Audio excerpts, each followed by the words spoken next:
Hello friends, नमस्कार। Multitech के YouTube channel में आपका स्वागत है। मैं अंकुश आज आपके लिए लेकर आया हूँ एक वीडियो जो है यूपीएस ड्राइव सेक्शन पे।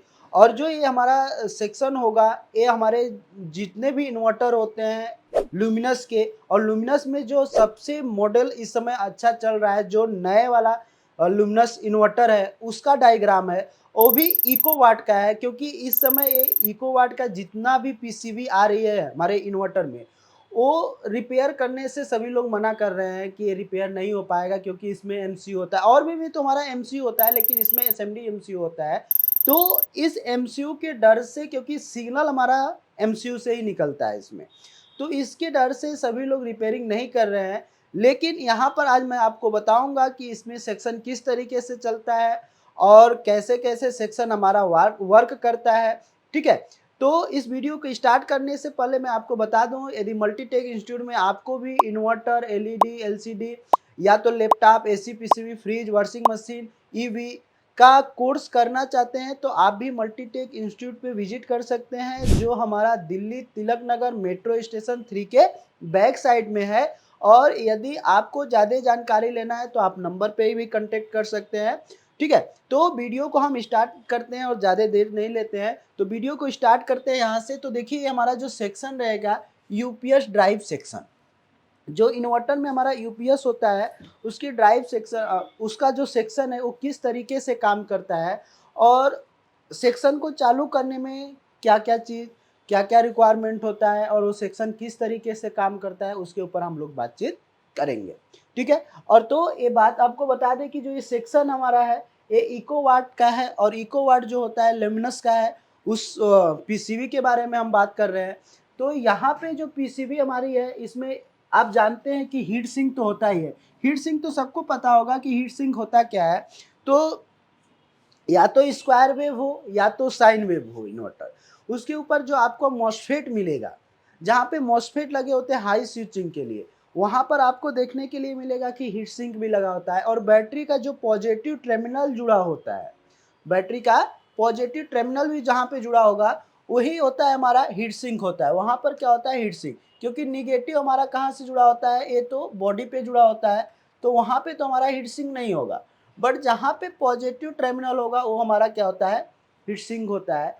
यहाँ पे पॉजिटिव टर्मिनल पे हमारा कितना वोल्टेज होता है, तो 12 वोल्टेज की सप्लाई होती है। क्या होता है, 12 वोल्टेज की सप्लाई। और ये 12 वोल्टेज की सप्लाई सबसे पहले हमारा कहाँ जाती है, 2950 से क्या लगा हुआ है, एक आईसी लगी हुई है। इस आईसी के ऊपर हमारा ये वोल्टेज जाएगा, और ये वोल्टेज कितना जाता है, तो 12 वोल्टेज की सप्लाई जाएगी। कितनी जाएगी, 12 वोल्टेज की सप्लाई जाएगी।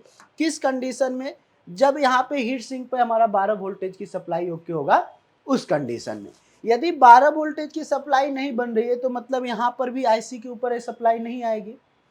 अब यदि यहाँ पे सप्लाई नहीं आएगी, तो उस कंडीशन में हमें क्या चेक करना होगा, यहाँ पे सप्लाई को चेक करना होगा।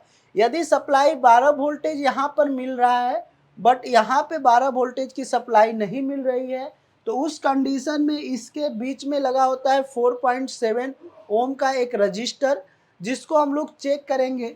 ये रजिस्टर एलवीआर होता है। ये दोनों साइड से यदि बीप रेंज पर चेक करेंगे, तो ये क्या करता है, हमारा बीप करता है। यदि ये दोनों साइड से बीप कर रहा है, एक प्रोब यहाँ पे रख लीजिए, दूसरा प्रोब यहाँ पे, यदि ये दोनों साइड से बीप कर रहा है, तब तो हमारा रजिस्टर ओके है। ठीक है, यदि दोनों साइड से बीप नहीं कर रहा है, तो रजिस्टर हमारा क्या है, खराब है, क्योंकि एलवीआर रजिस्टर होता है। ठीक है, अब यहाँ पे जैसे ही हमारी 12 वोल्टेज की सप्लाई आ रही है, तो यहाँ पे भी 12 वोल्टेज की सप्लाई मिलना चालू होगा। और इसमें आईसी में क्या होता है कि एक पिन इनपुट का होता है, यहाँ पे इनपुट, और दूसरा पिन ग्राउंड, तीसरा पिन क्या होता है, हमारा आउटपुट का होगा। और ये रेगुलेटर आईसी होती है। ठीक है, ये रेगुलेटर आईसी, इसमें 3.3 वोल्टेज भी आउटपुट करा सकते हैं, और 5 वोल्टेज भी क्या कर सकते हैं, आप आउटपुट करा सकते हैं। एज ए अकॉर्डिंग टू, यहाँ पे जितना वोल्टेज चाहिए उतना ही वोल्टेज क्या करेंगे, आउटपुट कराएंगे। अब यहाँ पर आईसी पर पता कैसे चलेगा कि ये वोल्टेज लिखा हुआ 2950 तो लिखा हुआ है, ठीक है भाई, लेकिन यहाँ पर आप देखेंगे ना, तो यहाँ पर भी लिखा होता है 5 वोल्ट, या आउटपुट में 3.3 वोल्टेज लिखा होगा। जितना वोल्टेज लिखा होता है उतना वोल्टेज क्या करता है, ये आउटपुट करेगा। जैसे ही 12 वोल्टेज की सप्लाई मिलेगा तो एक पिन क्या होता है, ग्राउंड होता है, और यहाँ से सप्लाई को क्या करेगा, आउटपुट करेगा। जैसे ही इसको आउटपुट करेगी तो ये सप्लाई दो कंडीशन में बढ़ जाता है। पहला तो हमारा VCC हो जाता है, दूसरा रीसेट का। ठीक है, पहला क्या होता है हमारा VCC का, और दूसरा क्या होता है हमारा रीसेट का। क्यों? क्योंकि माइक्रो चिप लगा हुआ है। एक कौन सी सप्लाई है, माइक्रो चिप। अब ये कितने पिन का होता है, ये हमारा 44 पिन होता है। टोटल कितने पिन की होती है, तो 44 पिन होती है। अब 44 पिन की बात करें तो इसमें हम टोटल 44 पिन नहीं बनाए, आप देख लीजिएगा इसमें, क्योंकि मैं यहाँ पे लिख दिया हूँ कि 44 पिन होता है, और ये IC हमारा जो पिन होगा ये ज़्यादा भी हो सकता है, कम भी हो सकता है। ठीक है, यहाँ पर देखिए 2 नंबर पिन जो है हमारा, यहाँ पे 2 नंबर पिन से हमारी यहाँ जो सप्लाई बनी हुई है VCC की, यहाँ से सप्लाई जो जा रही है, यहाँ पर आप देख सकते हो, तो यहाँ पर 1 नंबर 2 3 4 5 6 7 8 9 10, 10 नंबर पे हमारा क्या आ रहा है, VCC आ रहा है। क्या रहा है 10 नंबर पे, VCC मतलब कितना आएगा, 4.9 वोल्टेज। इसके बीच में कुछ भी नहीं लगा हुआ है, इसके बीच में कुछ भी नहीं लगा हुआ है। तो यहाँ पर क्या होगा, जैसे ही 5 वोल्टेज आउटपुट करेगा, यहाँ से 2950 IC जैसे ही 5 वोल्टेज आउटपुट करेगी, उस कंडीशन में क्या होगा, यहाँ पर MCU को क्या मिलेगा, वोल्टेज मिलना चालू हो जाएगा। और वो भी कितना, 5 वोल्टेज मिलेगा। यदि 3.3 वोल्टेज आउटपुट कर रही है तो 3.3 वोल्टेज मिलेगा, यदि 5 वोल्टेज आउटपुट कर रही है तो 5 वोल्टेज। तो यहाँ पर कितना आउटपुट कर रही है, 5 वोल्टेज आउटपुट कर रही है।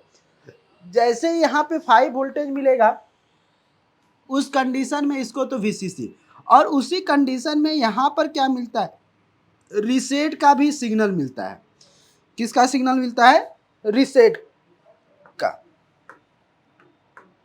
ठीक है, अब रीसेट का सिग्नल में क्या लगा हुआ है, एक कितने पिन पे आता है, तो 2 और 3 नंबर पिन, 2 और 3 नंबर पिन पे हमारा क्या होता है, रीसेट का सिग्नल आता है। अब रीसेट के सिग्नल में क्या लगा होता है, एक हमारा R15 लगा होता है, एक क्या लगा होता है, R16।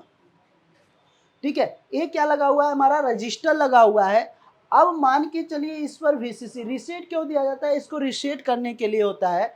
अब यहाँ पे जैसे ही VCC देंगे, उसी कंडीशन में हमारा रीसेट का भी सिग्नल आना चाहिए। यदि रीसेट का सिग्नल नहीं आ रहा है तब तो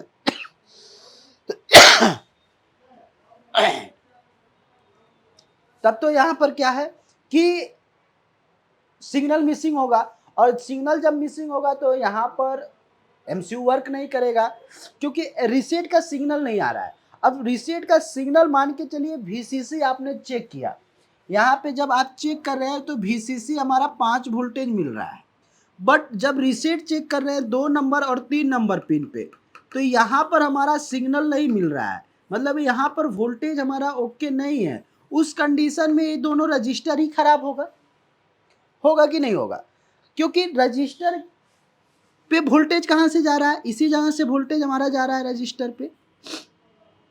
यहाँ पे वोल्टेज जा रहा है बट यहाँ पे वोल्टेज नहीं मिल रहा है, तो भैया रजिस्टर खराब है।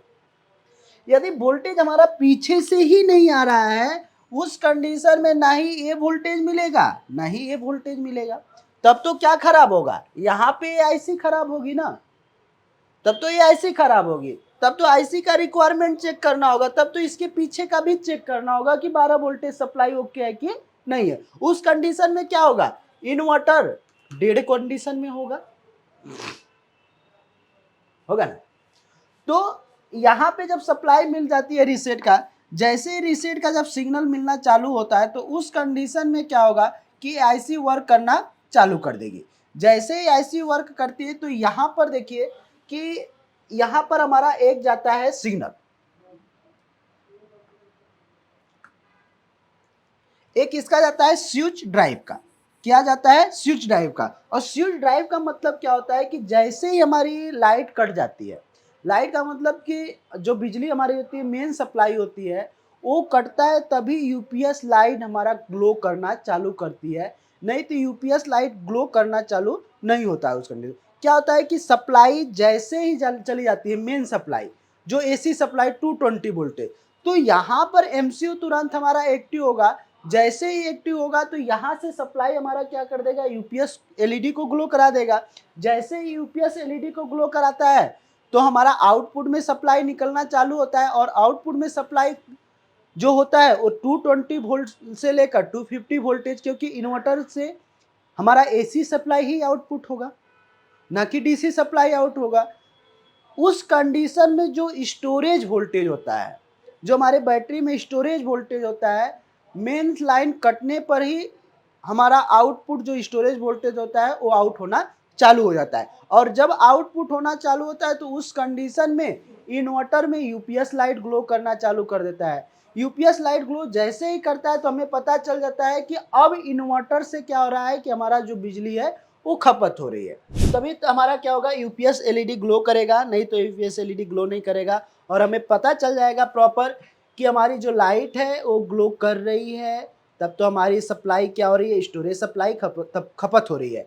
यदि मान के चलिए यूपीएस लाइट ग्लो नहीं कर रही है, ठीक है, यूपीएस लाइट ग्लो नहीं कर रही है, तो उस कंडीशन में क्या होगा कि भैया हमारा इधर वाला सेक्शन खराब होगा। जब हमारा इधर वाला जो सेक्शन होगा और ये सेक्शन काम नहीं करेगा, तब तक तो हमारी सप्लाई जो आउटपुट होगी, आउटपुट मतलब बोले तो जो स्टोरेज सप्लाई है, बैटरी का सप्लाई, वो सप्लाई क्या होगा, हमारा आउटपुट नहीं होगा।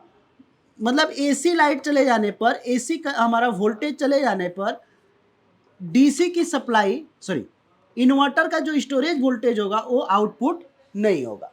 उस कंडीशन में आपका इन्वर्टर चालू कर लेंगे तभी इन्वर्टर में क्या आएगा, एरर आएगा। अब इन्वर्टर में जब एरर आएगा तो भाई इन्वर्टर में प्रॉब्लम हो जाएगा, या तो आपका यूपीएस लाइट ही ना ग्लो करे, सप्लाई ही ना आउट करे, कट कर दे बार बार, तो भाई उस समय क्या होगा, परेशान हो जाएंगे आप कि सप्लाई कहाँ से कट हो जा रही है। चार्जिंग तो होता रहेगा, बट जैसे लाइट गई आपका यूपीएस चालू नहीं होगा, तो बैटरी क्या होगा, खपत नहीं होगी। उस कंडीशन में आपको क्या करना होगा, इस सेक्शन को चेक करना होगा। अब जैसे यूपीएस का यहाँ पर क्या लगा हुआ है, स्विच ड्राइव का सिग्नल जाता है। जैसे यहाँ पर स्विच ड्राइव का सिग्नल जाएगा तो यहाँ पर देख सकते हैं कि एक नंबर होता है, ये हमारा क्या होता है, एक नंबर पिन। एक नंबर पिन यहाँ पे क्या होगा, हमारा 5 वोल्टेज। यहाँ पर हमारा डिवाइडर के अकॉर्डिंग, क्योंकि यहाँ पर क्या लगा हुआ है, रजिस्टर लगा हुआ है। एक नंबर पिन ये हुआ, 2 3 4 5 और 6 नंबर पिन हमारा ए होगा। और 6 नंबर पिन पे यूपीएस एलईडी का क्या आ रहा है, वोल्टेज जा रहा है यहाँ से 4.9 वोल्टेज। यहाँ से क्या जा रहा है, 4.9 वोल्टेज। जैसे यहाँ पर स्विच ड्राइव होगा तभी हमारे जाके यूपीएस एलईडी ग्लो करेगा, तब हमारा सिग्नल निकल के इस पर जाएगा, तब लाइट क्या कर लेगी, ग्लो करना चालू हुआ। लेकिन जो हमारे ओल्ड वाले जितने भी मदरबोर्ड आते हैं तो उसमें क्या होता है, ये सप्लाई रिले पर चली जाती है, ठीक है। वहां से क्या होता है, इसमें भी सप्लाई रिले पे जाएगी, लेकिन एमसीयू के अकॉर्डिंग पहले सप्लाई यहाँ पे सेंस होगी, फिर जाके वो सप्लाई रिले पे होती है, ठीक है। तो यहाँ पर एक जो हमारा मदरबोर्ड होता है, इसमें रिपेयरिंग करने में थोड़ा सा क्या होगा, आपको प्रॉब्लम होता है, क्योंकि इसका सर्किट ही आपको पता नहीं है। तो सर्किट यदि जानना है तो सर्किट जानने के लिए आपको पढ़ना भी होगा। और यहाँ पर इस सर्किट का पूरा जो डायग्राम है, ये तो हमारे इकोवाट का सेम है, ठीक है। अब इसी के अकॉर्डिंग और भी जितने भी पीसीबी आते हैं, हमारा V5 हो गया, V4 हो गया, ठीक है, V8 हो गया, ये सब जितने भी सर्किट आते हैं तो उसमें क्या होता है, ये सप्लाई अलग अलग होता है। ऐसा नहीं है कि सर एक ही का डायग्राम है तो एक ही, अलग अलग डायग्राम पे अलग अलग क्या मिलेगा, ये सेक्शन आपको देखने के लिए मिलेगा, ठीक है। तो यहाँ पे जैसे ये सप्लाई चलना चालू होता है तो हमारा क्या होता है, यूपीएस एलईडी ग्लो करेगी। यूपीएस एलईडी ग्लो करेगी तो हमें पता चल जाएगा कि भैया हमारा इन्वर्टर क्या है, ओके है। अब यहाँ पे जब इन्वर्टर हमारा ओके हो गया, मान के चलिए यहाँ पे स्विच ड्राइव का सिग्नल नहीं जा रहा है, यहाँ पर क्या हो रहा है, स्विच ड्राइव का सिग्नल नहीं जा रहा है, तो उस कंडीशन में क्या चेक करेंगे कि आईसी को वीसीसी मिल रहा है कि नहीं मिल रहा है। आईसी को यदि वीसीसी मिल रहा है तो उस कंडीशन में रीसेट मिल रहा है कि नहीं मिल रहा है। यदि ये दोनों सिग्नल ओके है तो यहाँ से ड्राइव का सिग्नल भी निकलेगा। जैसे ही ड्राइव का सिग्नल निकलेगा तो यहाँ पर आप चेक करेंगे अकॉर्डिंग टू डिवाइडर। यहाँ पे 2.2K का है और 1 यहाँ पर 10K का रजिस्टर लगा हुआ है, इसके अकॉर्डिंग यहाँ पर वोल्टेज मिलेगा। और यदि यहाँ पे वोल्टेज नहीं मिल रहा है तो उस कंडीशन में इसका स्विच ड्राइव भी ओके नहीं होगा और यहाँ पर क्या होगा, आपके पीसीबी में एरर आएगा। यदि एरर आ रहा है तो आपको सबसे पहले यहाँ पर चेक करना है, उस कंडीशन में आप चेक करेंगे यहाँ पर, और यदि ये वोल्टेज ओके है तब तो हमारी यूपीएस एलईडी ग्लो करेगी, नहीं तो हमारा क्या होगा, यूपीएस एलईडी ग्लो नहीं करेगी।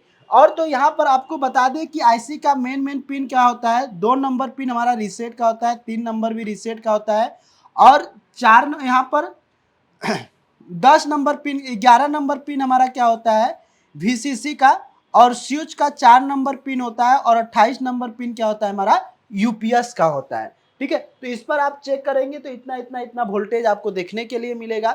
यदि यह सेक्शन आप खराब हो जाता है तो आप इन सेक्शनों को पहले चेक करिए, और इसमें लगे रजिस्टर आईसी को भी चेक करिए। ठीक है, तब जाके हमारा सेक्शन क्या होगा, या हमारा जो प्रॉब्लम है वो सॉल्व होगा, नहीं तो हमारी प्रॉब्लम क्या रहेगी, सॉल्व नहीं होगा। ठीक है, तो इस वीडियो में इतना ही, मिलते हैं नेक्स्ट वीडियो में, तब तक के लिए थैंक यू, धन्यवाद।